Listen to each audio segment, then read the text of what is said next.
The last evacuation ship broke through Earth's atmosphere on a cold November morning. Commander Elena Vasquez stood on the rooftop of the old military bunker and watched the silver vessel disappear into the gray sky. She did not wave. She did not cry. She simply turned around and walked back inside, where 300,000 soldiers waited for orders. The Kethrani had given humanity 40 days to leave their planet.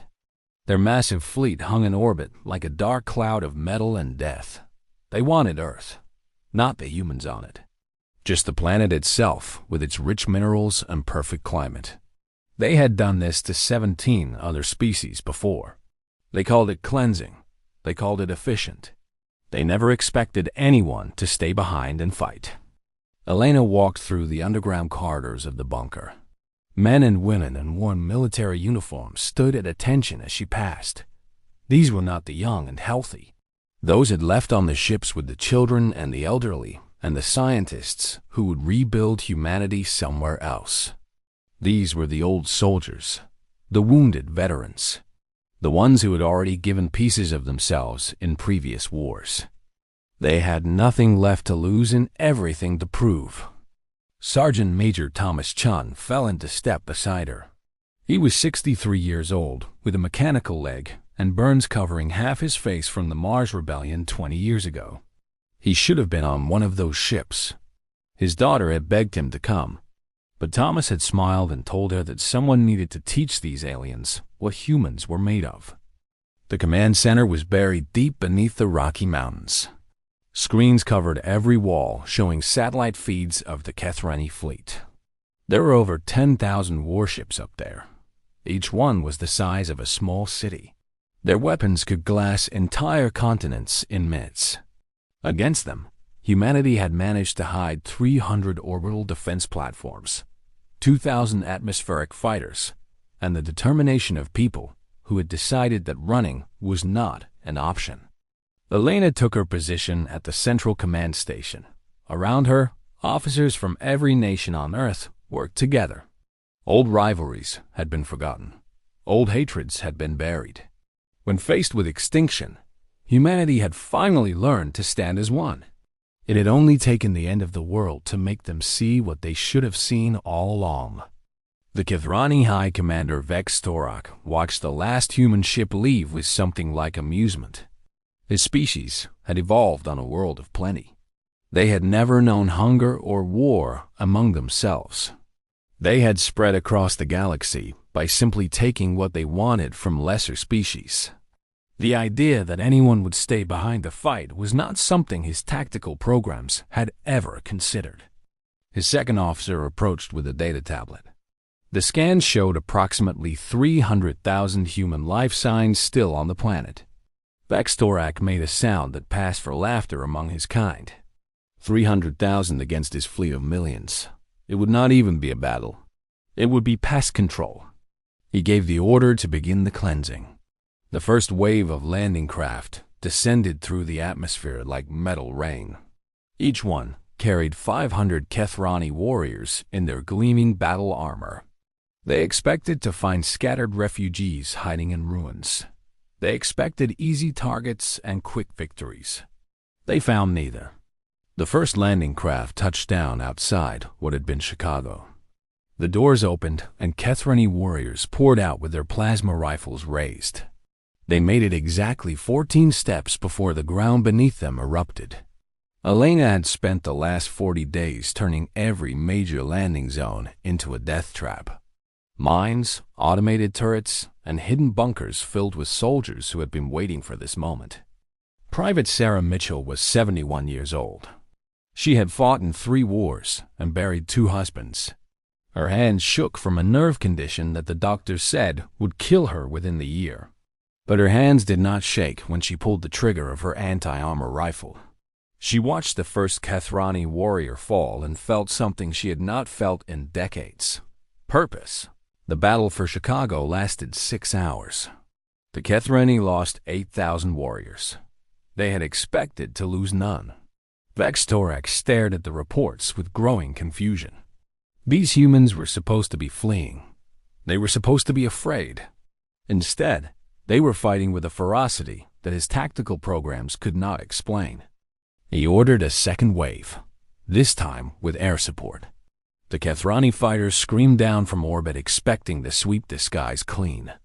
They were met by human pilots flying machines that should have been in museums. Colonel James Wright was 58 years old and had been grounded for a heart condition. He flew his ancient F-35 straight into the formation of enemy fighters and took down 7 of them before his plane finally gave out.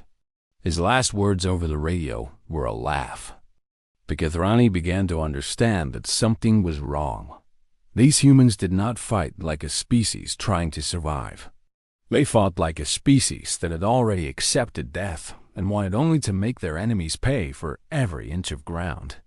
It was a concept that the Kethrani had never encountered before. Sacrifice was not part of their programming.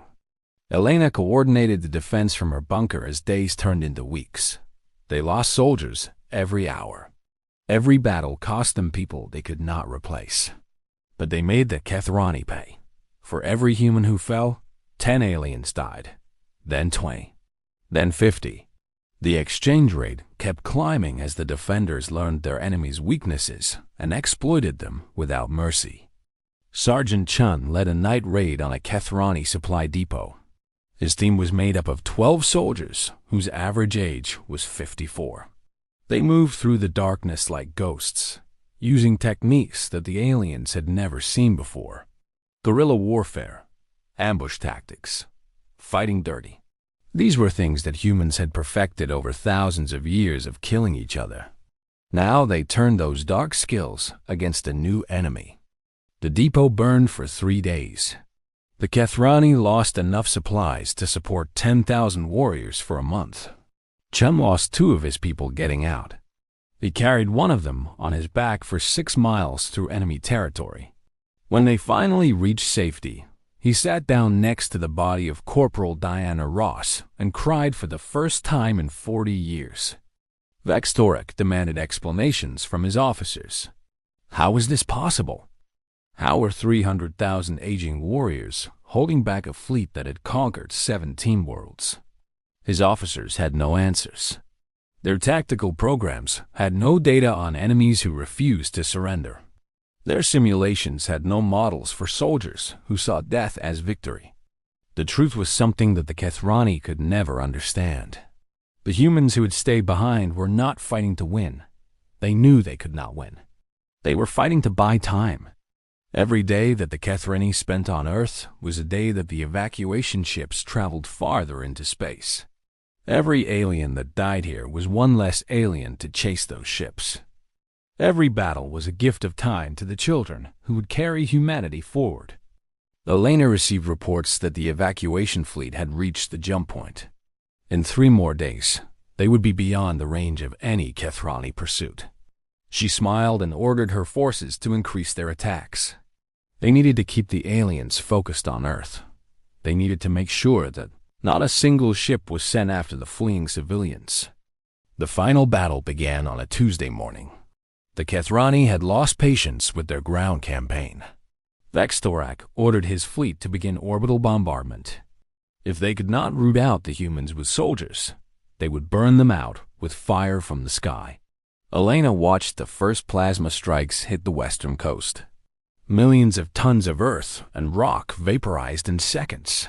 She had known this moment would come. She had prepared for it. Deep beneath the mountains, she gave her final orders. Every hidden defense platform in orbit activated at once. 200 weapons that the Kethrani had never detected opened fire on the fleet above. They were not enough to destroy the enemy, but they were enough to hurt them. Ship after ship exploded in the darkness of space as human weapons found their marks. At the same time, the remaining atmospheric fighters launched for one final attack. These were not missions that anyone expected to return from. Every pilot knew they were flying to their deaths. They went anyway. They went singing old songs and telling old jokes and promising to meet their fallen friends on the other side. Thomas Chung sat in the cockpit of a bomber that was older than he was.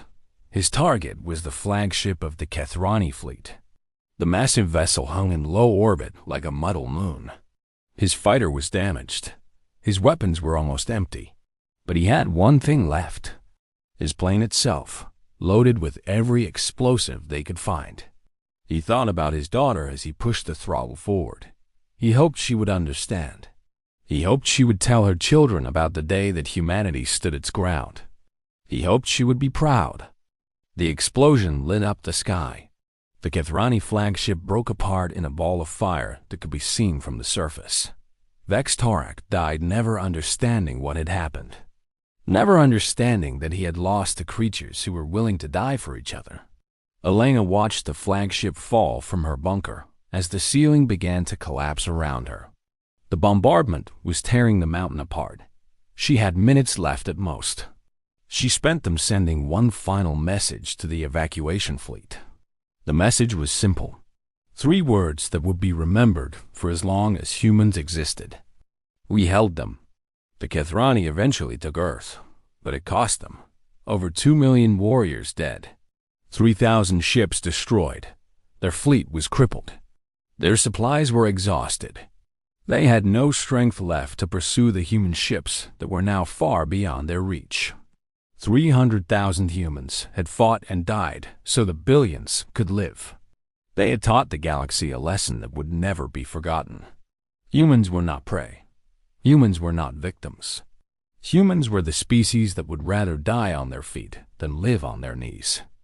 In the years that followed, the story of the last stand of Earth spread across the stars. Other species heard of the humans who had stayed behind. Other species learned to respect the refugees who had built new homes on distant worlds. And other species learned to fear what those refugees might do if anyone ever threatened them again. The Kethrani had wanted Earth. They got it. But they never recovered from the price they paid. Within a century, their empire collapsed, weakened by the losses they had suffered against 300,000 old soldiers who had refused to run. And somewhere out among the stars, the children of those soldiers built a monument. A simple stone pillar with 300,000 names carved into its surface. At the base of the pillar, they wrote the words that Elena had sent in her final message. The words that had become the motto of the new human civilization. The words that reminded every generation what their ancestors had given so that they could exist. We held them, so that you could live,